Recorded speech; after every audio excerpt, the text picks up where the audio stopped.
something right now. You know, here's the truth.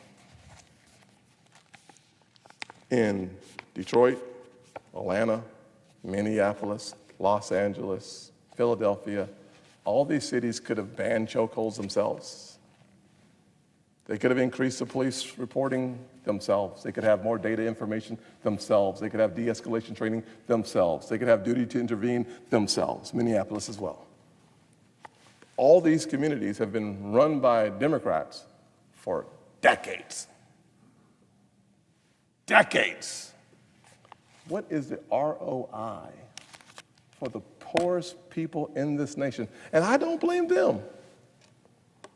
I blame an elite political class with billions of dollars to do whatever they want to do and look at the results for the poorest, most vulnerable people in our nation. I'm willing to compete for their vote. Are you?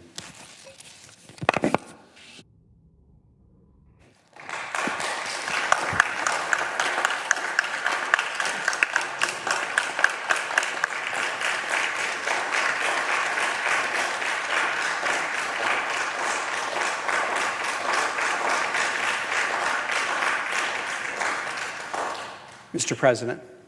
Senator from Virginia. Mr. President, I came to the floor to hear my colleague from South Carolina with no notes, with an open heart and open ears, because I knew he would be very disappointed that the motion to proceed failed, that he would have strong feelings about that because of his earnest desire to do police reform.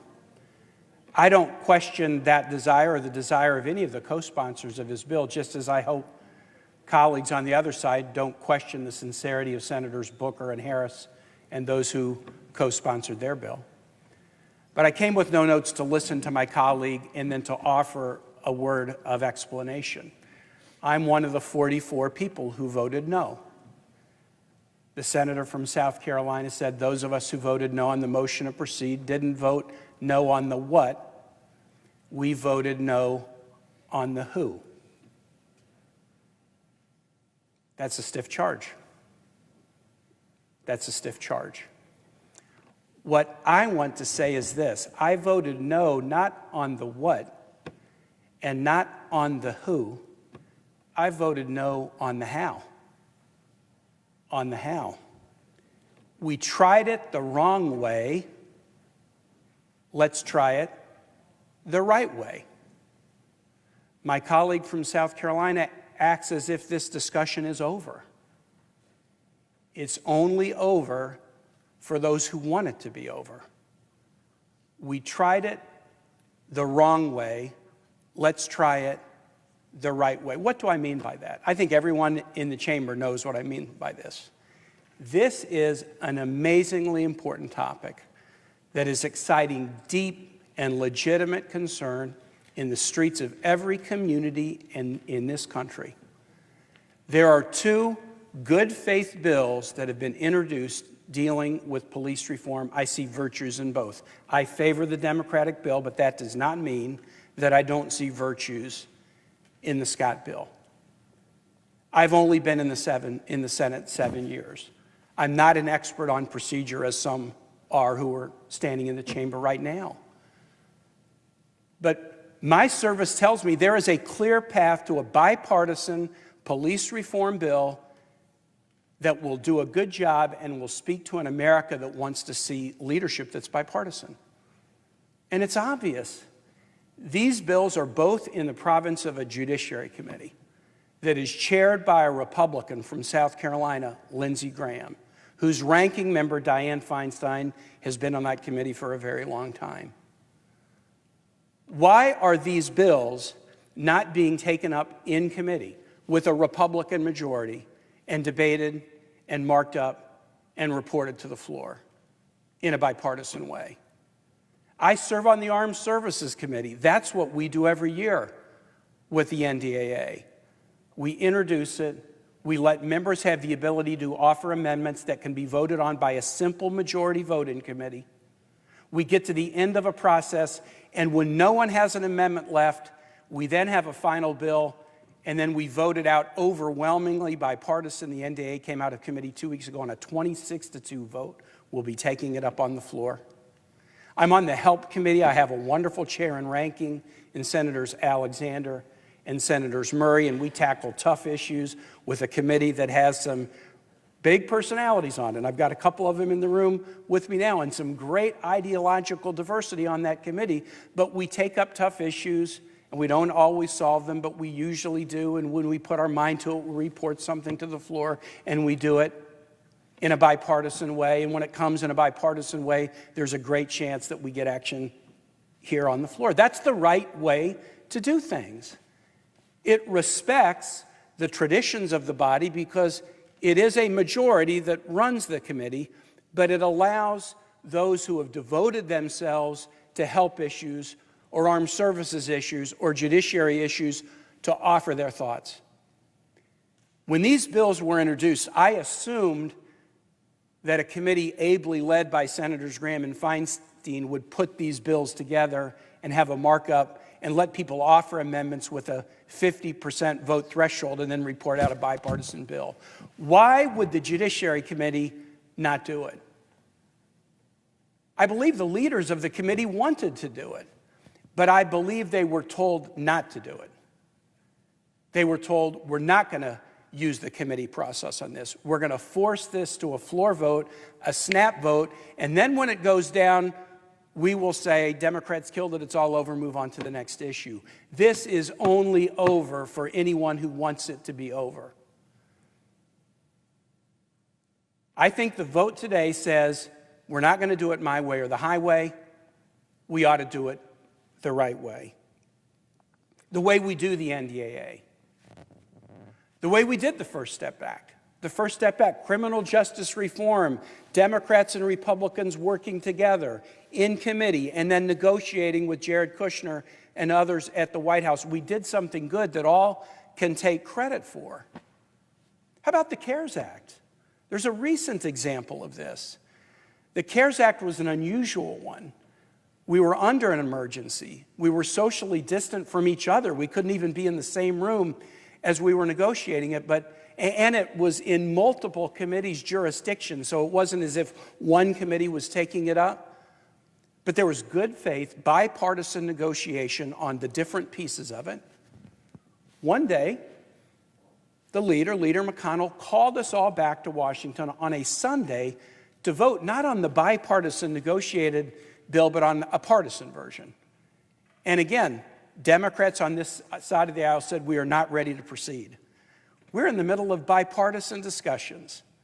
We're not ready to proceed to the partisan bill because we are in the middle of bipartisan discussions that will have a payoff for this country. And so we voted no. Not on the what, not on the who, we voted no on the how.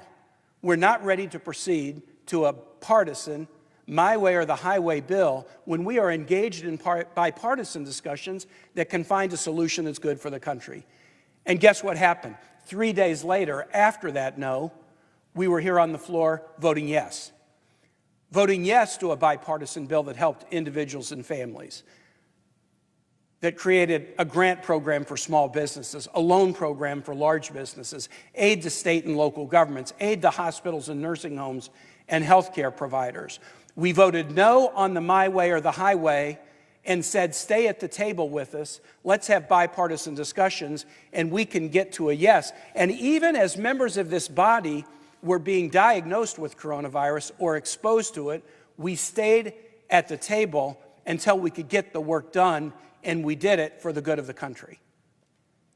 This discussion is not over unless people want it to be over. Senator King and I, on Monday, sent a letter to the two leaders and to the Judiciary Committee chair and ranking, and we said, for God's sake, with a nation that is crying out for solutions that can show some unity, please do with this bill what we know will work, what has worked. Let the Judiciary Committee take it up promptly, let them work and report it to the floor, and we can do this bill before the August recess and do it in a way where in committee and on the floor, everyone has a chance to participate, and we can get a win for the American public on a topic that is critically important. It is my hope we will still do that. Again, the tenor of some of the conversations is if this is now over and in the rearview mirror, not to be returned to until after November. I don't accept that. I don't accept that. These bills are pending. We have a Judiciary Committee that can do this work. I went to the Judiciary Committee this morning to introduce a judicial nominee and asked members of the committee who were there, if you took these bills up in committee, could you find a bipartisan result? And the answer they gave to me was yes. I didn't vote no for the what. I didn't vote no for the who. I voted no for the how. I know how we can do this bill. And shame on us on a matter of such seriousness if we don't engage in a process whose seriousness matches the gravity of the moment. And with that, Mr. Chair, I yield the floor. Mr. President, Senator from Nebraska. I didn't indulge if the senator from Maryland was first. I've got 40 seconds of comments, but thank you. I respect the senator from Virginia, but I'd just like to note for the record, as somebody who spent a lot of time on this working group under Senator Scott's leadership, Senator Kaine repeatedly said my way or the highway approach. I just think it's really important for the record for us to admit that this is an open amendment process that has been proposed, and that some of the Democrats who've come to some of the meetings to negotiate were frankly stunned when Tim went from 5 amendments to 20 amendments to what number do you want? It's the opposite of a my way or the highway approach. The language isn't true. An open amendment process where dozens have been offered, it's not a my way or the highway approach. Absolutely. You're a member of the Judiciary Committee, isn't that right, Senator Sass? One of the most dysfunctional committees in the Senate, I am. When you have markups in the Judiciary Committee on a bill, like the First Step Act, and someone, Democrat or Republican, proposes an amendment to a mark, isn't the standard vote on the amendment a 50 vote? If it gets a majority in the committee, the amendment is added to the bill?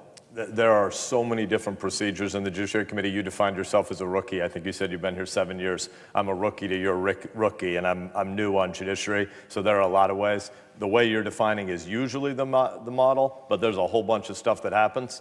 You asked for a question, so I'll answer that, but I've got another comment, but you continue. My experience on every committee that I'm on is when we do a markup in committee, it's a simple majority. Not allowing a simple majority amendment process in committee, but saying, oh, we'll give you some amendments on the floor with the 60-vote threshold, it's not the same thing.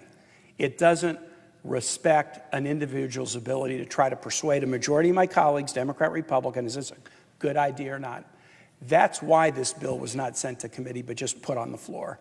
So I don't view that as to respond. I get that Senator Scott, and I appreciate that he said we should have open amendments on the floor, but depriving people of the ability to offer open amendments in a simple majority, can I convince the majority of my colleagues in the committee, that is already stacking the deck, in my view. Sure, you and I will continue this off the floor, but I told the senator from Maryland I'd get out of his way faster, so thanks for your question. Madam President. The senator from Maryland is recognized. Thank you, Madam President. Over the weekend, I was reflecting on the times that our nation finds itself in today. We are witnessing the rebirth of a new civil rights movement when it comes to reforming our police departments. Americans now know the names of George Floyd, Breonna Taylor, Freddie Gray, and so many others. The current protests we've seen throughout the nation and throughout the world are a direct result of an incredible leap in technology, where individual citizens and officers themselves can record interactions between police officers and members of the community in real time. Madam President, but for these troubling interactions between the police and the citizens that are sworn to protect or serve, we saw it on video. It's not new, but we now have the evidence. They just happened to be caught, creating stronger legal evidence of misconduct and abuse. Today, as our nation experiences yet another civil rights movement, this time during a pandemic, I want to share with my colleagues some words of inspiration I often turn to in times of trouble. First is the Constitution. We, the people of the United States, in order to form a more perfect union, establish justice, the first mentioned in the Constitution. So let us think how we as the United States can help to establish justice, as we are exhorted to do by the Constitution, which we are sworn to uphold and defend. The second set of words I would like to share with you are from my colleague and dear friend, the late Elijah Cummings, who represented Baltimore in the Congress for many years. Representative Cummings gave the eulogy for Freddie Gray in 2015, who died after being arrested and taken into police custody. During Freddie Gray's church service, Elijah closed with the quote from the Old Testament book of Amos. I want justice, oceans of it. I want fairness, rivers of it. That's what I want. That's all I want. The third story I want to share with my colleagues is the inspiration I felt from reading Dr. Martin Luther King Jr.'s letter from a Birmingham jail in April of 1963. Dr. King wrote, "We know through painful experiences that freedom is never voluntarily given by the oppressor.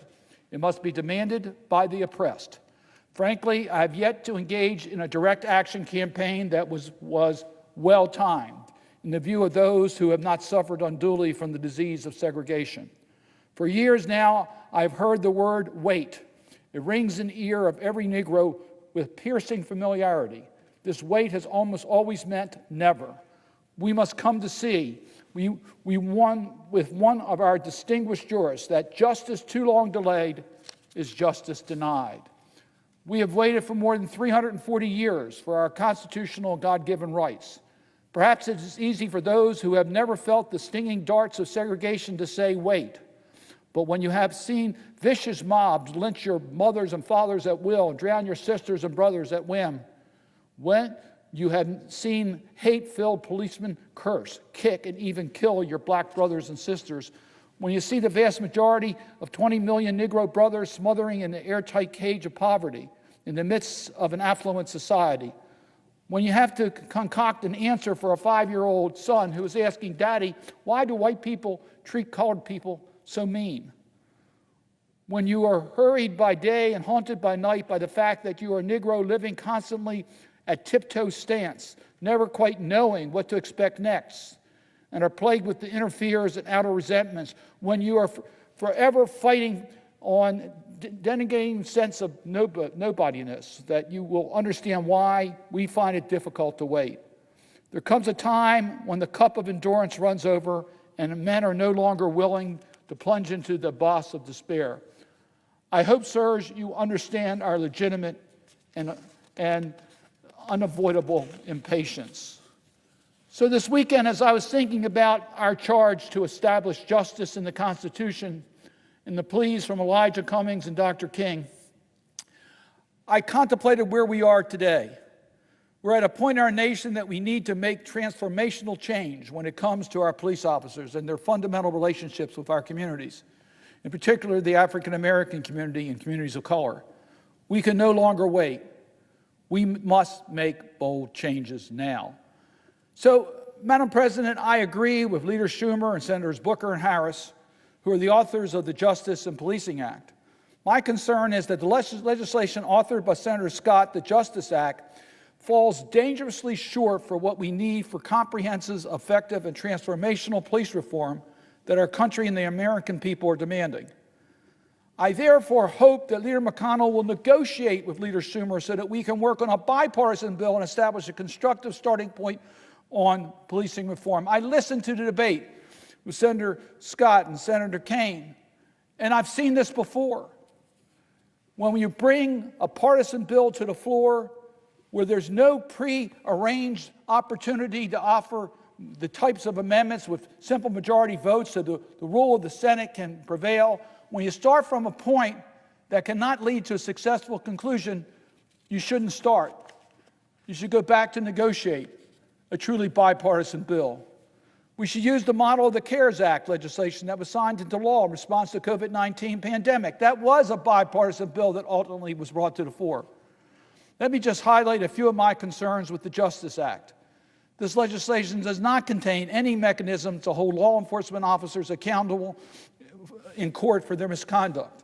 For example, it makes no changes in law when it comes to qualified immunity or criminal intent standards for law enforcement.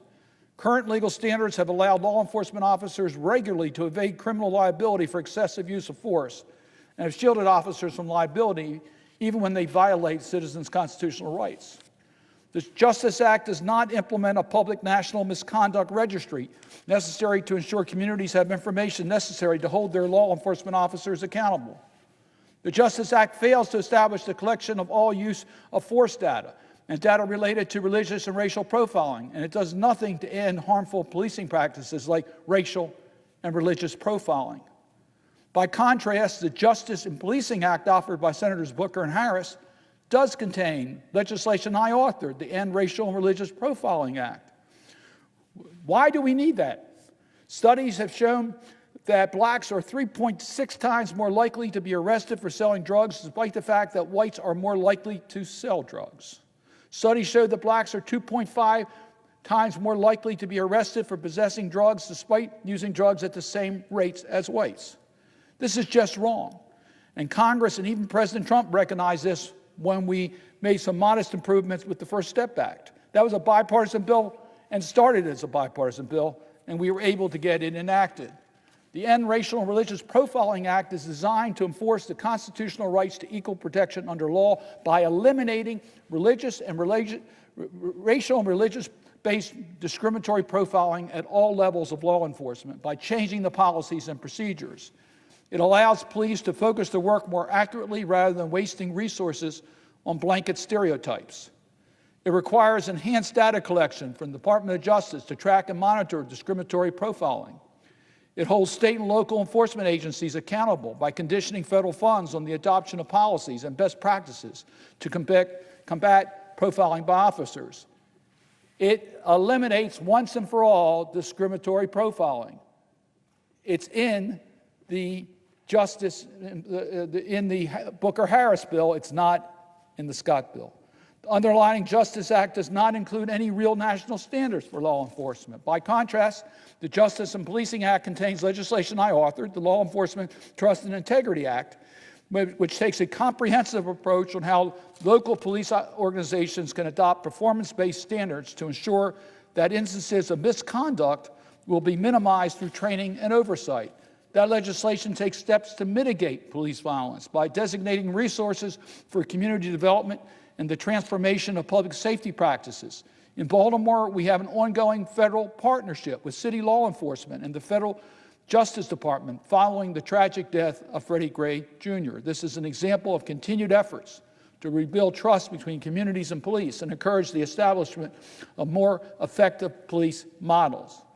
The legislation I described provides public safety innovation grants to help communities reimagine and develop concrete, just, and equitable public safety approaches. This is in the Booker-Harris bill. It's not in the Scott bill. The Justice Act does not adequately address the issue of no-knock warrants in drug cases, nor does it adequately address the use of chokeholds. Finally, legislation does not address the issue of establishing a national use of force standard. By contrast, the Justice and Policing Act changes the use of force standards for officers so that deadly force be used only as a last resort, while requiring officers to employ de-escalation techniques. Let me bring to my colleagues' attention a letter dated June 23rd, 2020, from the Leadership Conference on Civil and Human Rights. In that letter, that conference writes Congress, "We write to express our strong opposition to S. 3985, the Justice Act. The Justice Act is inadequate response to the decades of pain, hardship, and devastation that black people have and continue to endure as a result of systemic racism and lax policies that fail to hold police accountable for misconduct." The letter goes on to say abusive policing practices coupled with devastating state-sanctioned violence have exacted systemic brutality and fatality upon black people since the nation's founding. Police have shot and killed more than 1,000 people in the United States over the past year, and black people are disproportionately more likely than white to be killed by police.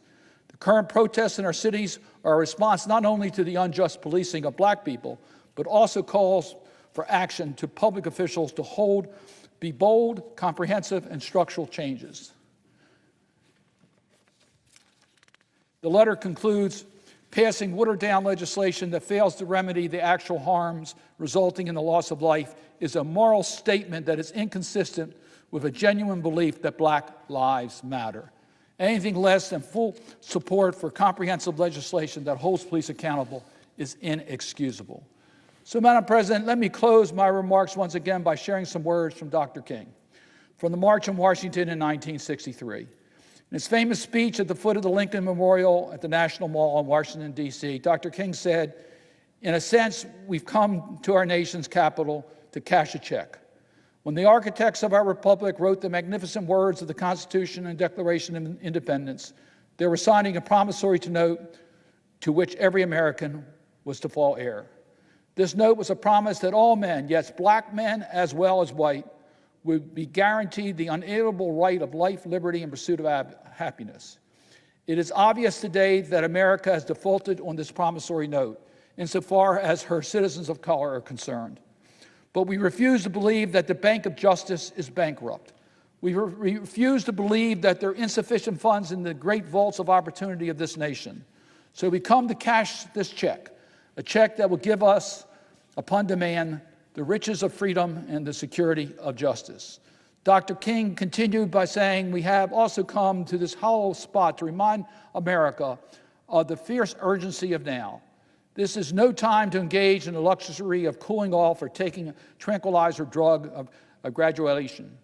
Now is the time to make real the promise of democracy. Now is the time to lift our nation from the quicksands of racial injustice to the solid rock of brotherhood. Now is the time to make justice a reality for all God's children. It would be fatal for the nation to overlook the urgency of the moment." Madam President, the House of Representatives is scheduled to pass their version of the Justice and Policing Act on Thursday. Let us take up meaningful legislation in the Senate as the base bill negotiated between Democrats and Republicans. Let us rise to the occasion and make the founders of this nation proud. With that, Madam President, I would suggest the absence of quorum. The clerk will call the roll. Mr. Alexander.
The senator from Iowa is recognized. Madam President, I ask that the quorum call be vitiated. Without objection. Thank you, Madam President. The murder of George Floyd captured the attention and the emotions of the entire world. In the weeks that have followed, folks around the world have been crying out for a change, an end to racial inequality, and the beginning of a new era of justice, understanding, and healing. While sometimes uncomfortable, this conversation is much needed, and in my opinion, it is long overdue. And folks, it should not have taken the loss of a life for us to begin to talk and to listen and to learn. I grew up in a predominantly white community, but as a young woman, I was blessed, truly blessed, to live, learn, and work in communities that were rich in diversity. It is difficult to understand the unfairness someone faces due to their skin color. but we can make time to listen. I did this last week when I sat down with our own Senate chaplain, Barry Black. For those who do not know him, Chaplain Black is a remarkable and inspiring person. After serving over 27 years in the United States Navy, he now serves as a spiritual guide for senators and opens our proceedings every day with a thoughtful prayer. One of my favorite things he told me was about a lesson his mother had taught him. She told him that God gave us 2 ears, 2 eyes, but only 1 mouth, and we should use them proportionally. I believe the United States is by far the greatest country in the world, but that does not mean that we don't have past and current issues that we need to address. And let's be frank, it was not a single isolated event, the murder of Mr. Floyd, that incited the raw emotions that are still burning weeks later. In Iowa, Governor Kim Reynolds signed a historic police reform bill which will add additional accountability for law enforcement. This will benefit both the community and the police. And folks, here's what's remarkable about this new law. Partisanship wasn't a factor. Republican House Majority Leader Matt Winchell and Democratic Representative Ako Abdul Samad, 2 of the extraordinary leaders that ushered this bill through the House and through our legislature, spoke with me this morning, and they said, both of them said, that while they don't, each of them, view this as a perfect bill, it was more than cosmetic. It had real meaning and depth, and it was a first step. A first step.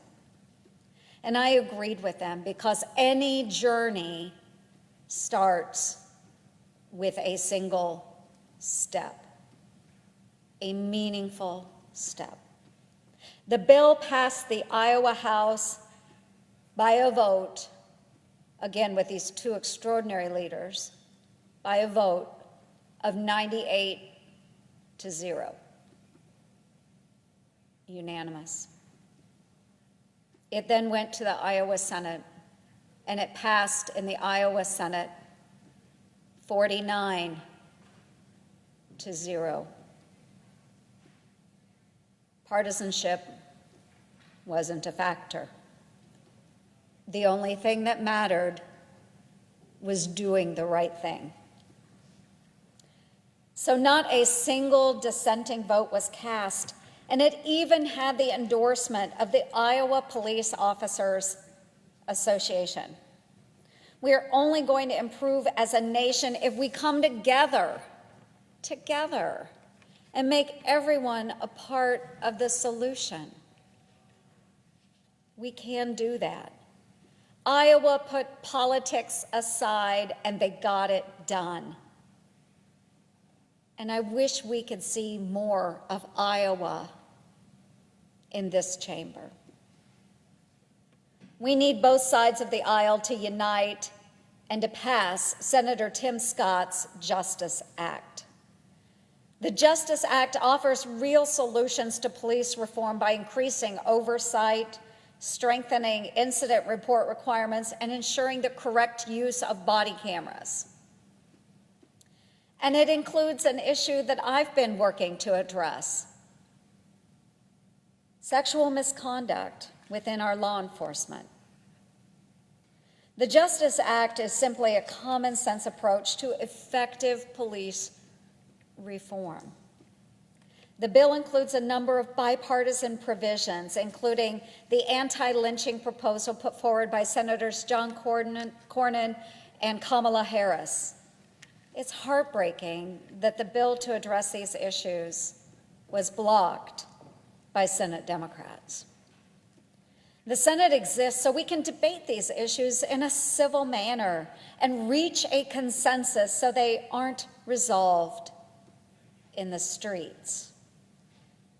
We can't do that if the other side chooses to shut down meaningful debate or give in to radical ideas like defunding the police, which won't solve the problem of inequality or end violence. So I ask my colleagues on the other side of the aisle, are you willing to come to the table? Are you willing to accept that amendment process? Are you willing to take that first step? The first step in our journey. Will you put politics aside and help us enact reforms to ensure the safety of our communities? Our nation's journey towards becoming a more perfect union and securing the blessings of liberty for all Americans has taken a long and bumpy road, and we still have a lot further to go. It starts with that one step.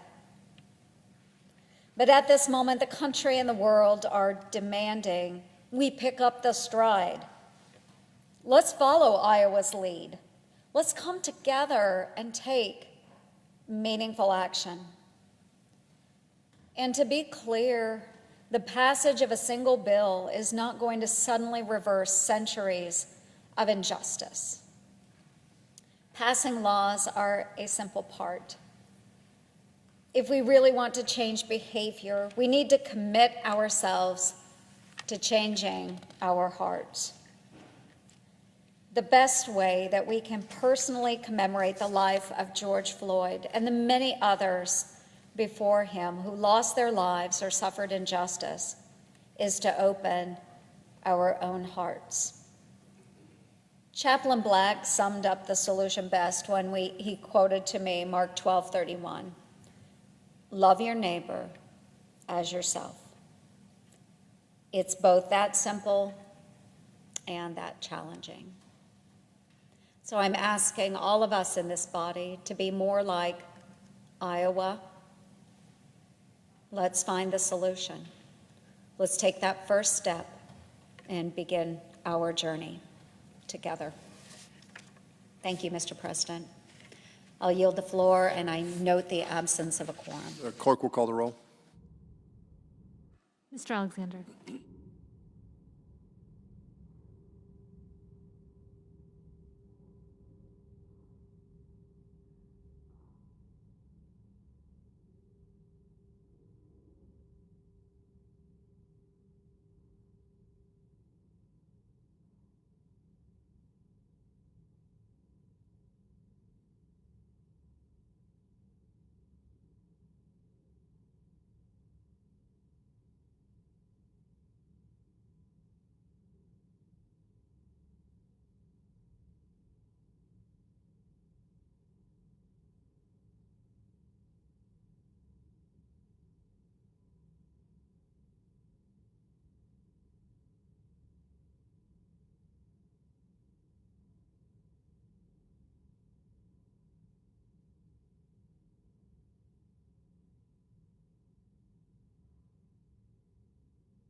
President. Senator from Missouri. Mr. President, are we in a quorum call? I move we suspend the quorum call. Without objection. Mr. President, when I heard your comments earlier today, and I couldn't have agreed more of the importance of us dealing with the issues that were on the floor today that we failed to deal with. I heard our good friend Senator Scott's response to the way his hard work was looked at and frankly ignored. You know, when the Congress stops resembling an honest and open discussion of the issues, I think it gives us a lot to be concerned about. The solution should be the goal. When members of Congress are more interested in a bill that they believe to be perfect rather than seriously engaging in debate, it raises a lot of concerns about how we protect liberty and how we do our constitutional duty. I've been in the Congress for a while, Mr. President, as some of my friends are more than eager to point out, and I've never voted for a perfect bill, ever. I've introduced a couple of perfect bills, but I've never voted for a perfect bill. I've never voted for a bill that couldn't be improved. Our good friend Tim Scott said something the other day that struck me as a truism. He said, "I think most Americans are tired of Republicans and Democrats talking about Republicans and Democrats." Most Americans, as Senator Scott's point was made, want us to solve problems. They want us to come up not with the best answer possible, they want us to come up with the best possible answer. And what's the difference in the best answer possible and the best possible answer? The difference is figuring out when you've gotten done as much as you can get done, and you decide that in this process you want to accept that and come back at a later time and see if you can do a little better. They don't want us to reject a promising solution just because someone from the other party said it first. They don't want us to reject a promising solution just because it doesn't solve everything. Nothing around here happens as fast as we'd like it to. Debate, discussion, compromise all take time. Remember, the Constitution was put together by people who didn't trust government, and they didn't want to make it easy for government to do things, and they didn't. One of the great successes of all time was the success of making it hard for our government to do things. It's hard to explain in other countries where they have parliamentary systems where if the leader doesn't get what the leader wants, the government collapses. That's not the way this government's designed at all. It's designed to take some time, but you have to be willing to take the time. It's designed to reach compromise, but you have to be willing to reach compromise. We think our job should be to, again, come up with the best solution we can come up with and try to do the job that we're sent here to do. Try not to wait and say, well, we're too close to election. Apparently, we're too close to election all the time now. Never want to give away anything that could be a political issue because it's better, maybe in some minds, not to solve it than it is to solve it. Today's disappointing vote doesn't have to be final. The majority leader changed his vote at the very end. It was 56 to 54, 3 Democrats and all of the Republicans wanting to move forward, but it takes 60 votes here to move forward. And by the way, Mr. President, it also takes 60 votes to get off the bill to have a vote. There was nothing to be lost by seeing if we couldn't make Senator Scott's bill better. In fact, I understand from his speech earlier, he'd agreed to 20 amendments that had the possibility to do that, and that's what we're supposed to do. We're here to vote. We're here to make decisions. We're here to move forward or to decide we don't want to move forward. There are times when a decision is we don't want to solve, this is not the right solution to this problem. That was not what we were dealing with today. Our colleagues in the House planned their own legislation. There was that moment of hope when the Speaker of the House said she looked forward to taking their product, their bill, to conference Well, you only get to take a bill to conference if there's a conference. And you only get to take a bill to conference if we pass a bill and the House passes a bill. And by the way, if they're exactly the same bill, there's no reason to go to conference. That bill goes to the president. We pass a bill, the House passes a bill, we go to conference, and then we come back, and we were unwilling. 44 of our colleagues were unwilling to go through that process. You know, on a bill like this, you get a lot of votes. You get the vote to go to the debate, you get the vote to go to the vote, you get the vote to pass the Senate bill. It's been actually a while since I heard somebody say what used to be said often: I'm voting for this bill. I don't think it's where it should be yet, but I look forward to voting for a better process coming out of conference. You used to hear that all the time. I'm voting for this bill so we can get to conference, and in conference, I'm going to do everything I can to work to make it better. That's how the process works. This take it or leave it, nobody shows up. Our friends on the House show up one day to vote on a bill that God knows who decided what would be in that bill, and that's the bill that we either accept or reject. What a foolish way to do business. What an unsatisfactory way to fail to debate the issues that people sent us here to decide on. But again, the House will pass a bill this week. And unless we reconsider this decision, that will be the end of it. That will be the end of it. The House has passed a bill. We're not going to take the House bill up. There's no Senate product to go to conference. That's the end of it. It is an issue that we need to find a solution to. It was an issue we needed to find a solution to after what happened in St. Louis in 2014. It's an issue we needed to find a solution to. The dates seem to keep getting closer to where this year 3 things happen in a row, maybe more than 3, that shouldn't have happened. And things have happened since those 3 things that shouldn't have happened. We need to lead on this issue. We need to find a way to make a successful conclusion to the best we can do. And the best we can do today doesn't mean that's the best we can ever do. It just means when you have something that you're agreeing with it, and this isn't even a bill where in Senator Scott's bill, I didn't even hear Democrats say, I agree with 80% of what's in the bill. They were more likely to say, 80% of what I want to do is in the bill. Take 80% of what you want to do to conference.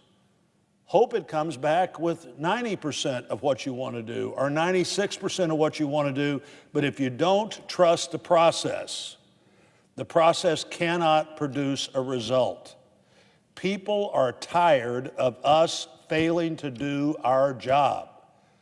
We need to vote. We need to have amendments. We need to have bills on the floor on issues like this that the American people are in the streets of America saying, solve this problem. You can't solve this problem by turning your back on it. You can't solve this problem by saying, if I don't get this exactly the way I want it, I'd rather not have anything. I'll tell you what that gets you. That gets you nothing. In a democracy, that does not work. If you're getting your way all the time at home, at church, at school, at work, in the Congress, there is something wrong with you. There is something wrong with you. Nobody gets their way all the time. Compromise is the essence of democracy, but you've got to be willing to go to the place where compromise happens. On this bill, that would have been a conference to see if we can't come closer to a bill that everybody believes is the best we can do. I think Senator Scott did a great job with his bill. I think Senator Scott thinks his bill could be better, but his bill is not the House bill, and the House bill is not going to be the final bill either. What a mistake, Mr. President, to walk away from the chance to solve a problem.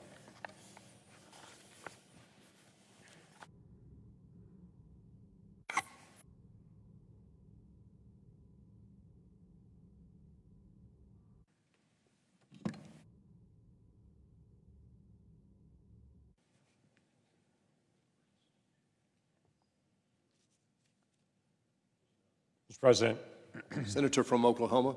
we just finished up a vote on the Senate floor where we fell 4 votes short of opening debate on a bill to deal with police reform. 4 votes short. We were 4 votes short of opening debate to discuss it.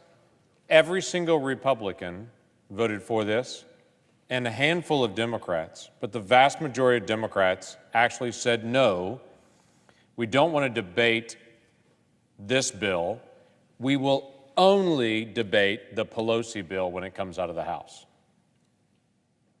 Well, that's absurd. That didn't happen, I can assure you, when Speaker Boehner was the leader of the House, that the Senate said, I tell you what, we're going to wait and see whatever Speaker Boehner sends over to Harry Reid, and Harry Reid would say, oh yes, please, we'll take up whatever the Boehner bill is. That was never done, and they know that. It's such an odd, peculiar season in our country politically, and a painful season in our country culturally and practically. Our hope was to be able to have a real debate on a real bill. I was part of the team in writing this bill. This bill was a genuine push to be able to reform how we do police work and to increase accountability and transparency across the country. The bill that we just needed 4 Democrats to join, just 4 Democrats to join to be able to open up for debate, would have banned chokeholds across the country. Would have required the reporting of all serious bodily injury or death in police custody from everywhere in the country to start tracking all of this. Would have gathered information on no-knock warrants all around the country to start tracking this information to see if they're being abused. Would have put more body cameras on the street. This bill that we just needed 4 Democrats to join us on, just 4, would have put $150 million more in body-worn cameras all over the street, and wouldn't just put those body cameras on the street, it would have also put new requirements to be able to make sure they stay on, which has been an issue. This bill that we just needed 4 Democrats to join us just so we could debate it, discuss it, and amend it, would have had a whole new system tracking complaints, discipline actions, would have pulled together records for law enforcement officers to make sure that they would have had those records, their commendations, and their discipline traveled to the next department with them. So before an officer leaves one department and goes to the next, all the records are made available to the next department so that we don't have a bad apple moving department to department. This bill that we just needed 4 Democrats to be able to join on with us, any 4, just so we could open it up and debate it and amend it, would have changed a system on a duty to intervene, putting new obligations, new training, new requirements on an officer that's watching another officer do something they know is wrong to be able to intervene in that process and to be able to stop it. A national commission to be able to pull folks together to be able to get the best ideas from around the country, to be able to gather best practices that have happened. There's also a new piece that's in this. It's not in the Pelosi bill, it's only in this bill, that deals with giving a false report if you're a police officer. Because at times we'll have a police officer, there's serious bodily injury or death, and their written record doesn't match the reality of what really happened. And it's not just they misremembered, they intentionally turned in a false report.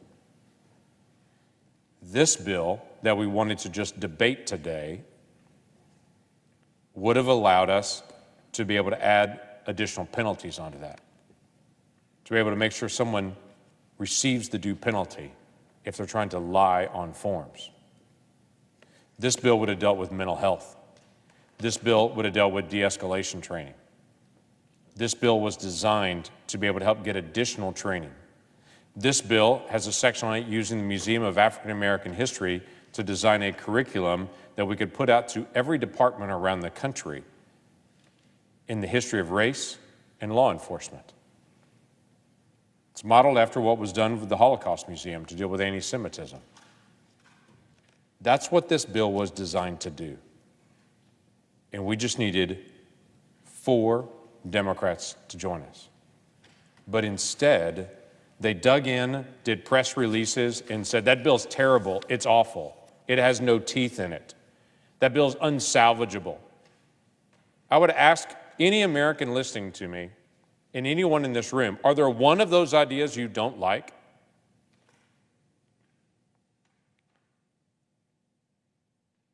Then the conversation was, well, we're not going to have an open enough process. So Senator Scott, who's our point negotiator in this, sat down with Democratic leadership and said, how about 20 amendments? 20 amendments on this bill. So if you want to bring something up to be able to amend it, change it, great. They said no.